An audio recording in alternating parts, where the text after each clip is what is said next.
Sweden's immigration crisis is the new invader on the block. There was a time when Sweden was the poster child for the American dreamers in love with the idea of a Scandinavian utopia. It was the cool, older sibling in the European family that everyone had a bit of a crush on, even if they wouldn't admit it out loud. Skipping out on the drama of World War II, Sweden kicked back, relaxed, and grew into an economic powerhouse, all while keeping its cool with a rock-solid democracy and everyone agreeing on the important stuff. It was like the neighborhood where everyone had a key to each other's houses, top-tier healthcare, schools that actually taught you something, and equality was the name of the game. Crime was as rare as a bad meatball, and the only conflicts were about who had the best recipe for them. But later on, things have gotten a bit more, let's say, spicy.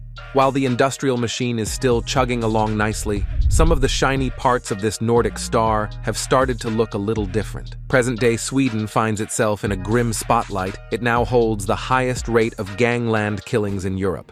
So, you can imagine the Sweden where the only Swede thing left is the candy. Gang showdowns are now the norm, and the youngest faces are not just playing tag, they're tagged for serious crimes. The suburbs have turned into Wild West zones, where even the cops think twice. In layman's terms, these are no-go zones, where local clans rule and where first responders will not enter without flak jackets and police escort. And that's not all. As gangland violence is spreading across borders, its Scandinavian neighbors experience growing fears of ending up in what is known in Denmark as the Swedish condition. Even the Swedish government's defying an old taboo, calling in the military to back up the police. Believe it or not, Sweden's top money man, Erik Thedéen, is waving red flags like he's at a bullfight. He is telling, the growing problem of shootings and bombings is so serious that it risks damaging the country's long-term economic growth.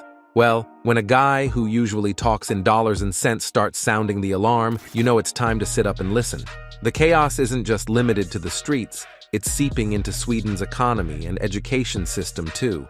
A lot of Swedish nationals with entrepreneurial skills, tired of the insecurity, are packing their bags and saying goodbye to their homeland. And it's not just them. Companies are struggling to attract top talent from abroad, because who wants to move to a place where chaos rules? But wait, it gets worse. Schools, once pillars of education, are now battlegrounds for ethnic tensions and outright violence. It's like a scene from a bad movie, except it's real life. And guess what? Sweden's education ranking is taking a nosedive faster than a lead balloon. For a country that prides itself on knowledge and innovation, this is a serious wake-up call. Even the big shots at the central bank are sounding the alarm bells, and government can't pretend it's not happening anymore. The heart of the crisis lies in a mix-up of policies. Imagine an open-door migration policy with zero plans to help newcomers fit in. What's the result? Neighborhoods where nearly everyone is from somewhere else. Unemployment rates skyrocket, and immigrant kids end up in schools where hardly anyone, not even some teachers, speaks Swedish like a native. It's like a scene from a comedy gone wrong. And just when you thought things couldn't get any crazier, here come the politicians to shake things up. That's right, even the Social Democrats. They have finally admitted we've got ourselves a national crisis on our hands. According to official statistics, Sweden's population has seen more foreigners pouring in than ketchup on fries at a fast food joint. In 2022, out of 10.61 million people, 2.14 million were foreign-born. And if we count the kids born to foreign parents right here in Sweden, that number jumps to 26%. It's like Sweden's turning into a mini United Nations. Even if the government slammed the door shut on immigration tomorrow, which, let's face it, is about as likely as winning the lottery twice in one day, we'd still see more and more foreign-born residents. Why? Because they've got youth on their side. Sweden has a history of successful immigration, but here's the thing, not all waves of migration are created equal. The Swedish government is getting real by studying the costs and benefits of migration, country by country. They're finding that the current challenge is integrating a large number of adults who can't read or write, and who have many kids. Unlike previous waves where people from similar cultures slid into jobs smoothly, this time it's a bit more complicated. Well, for starters, many media and politicians have been living in a bubble of blissful ignorance. They've been brushing off criminal dangers and turning a blind eye to the rise of radical ideas. But guess what? The chickens are now coming home to roost. Sweden might end up with a radical Islamist party in parliament by 2026. Yep, you heard that right. The party's even got a catchy name, Nuance. Funny how that works, huh? Now, back in the day, almost everyone in Sweden was Christian, but times have changed. Less than 60% are Christians now, and the Muslim population is on the rise. We might even see a majority Muslim population in Sweden before the century's out.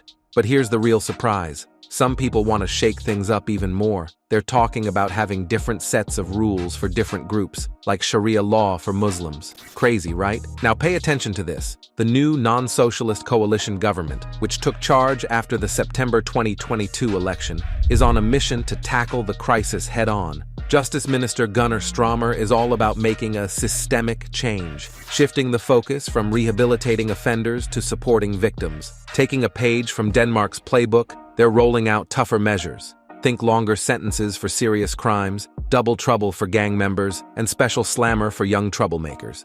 They're also arming law enforcement with new tools, like the right to electronically monitor gang members and setting up special zones where cops can search without a warrant. And if that's not enough, they're expanding the real estate market too, but not for homes, for prisons.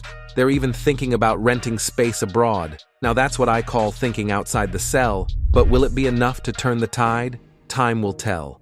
See, Denmark pulled off a similar feat because they started early, before things got out of control. But Sweden? Yeah, they kind of missed the memo and they're not exactly copying Denmark's homework. Why? Well, because it would mean shaking things up big time. We're talking about spreading out migrants across different areas and making sure their kids learn the local language and values. But Sweden's not going all in on this idea, mainly because their current plan is already seen as pretty radical. Heck, even predicting the outcome of the next election is like trying to guess the winning lottery numbers. Now, let's talk worst-case scenario. Ever heard of Immanuel Kant? Yeah. He had this idea that if you want something, you gotta be willing to do what it takes to get it. But here's the punchline. If Sweden keeps dragging its feet and people get used to seeing chaos on the streets, those old-school leftist ideas are gonna start creeping back in, and that's not gonna help anyone. But hey, the game's not over yet. The next election isn't until September 2024, and the government might just pull a rabbit out of their hat by then. Beyond the political circus, the real issue here is whether legislation and law enforcement alone can fix the deep-rooted problems in our society. If Sweden can't find a way to bridge the gap between different groups, they might just have to get used to living in a world where gangs call the shots. And believe me, that's not a party anyone wants to be invited to. Now, I'm curious about your thoughts on Sweden's current situation and its future. What are your thoughts about it? Share them in the comments below. For more such videos and hot topics, check out our next video and don't forget to subscribe.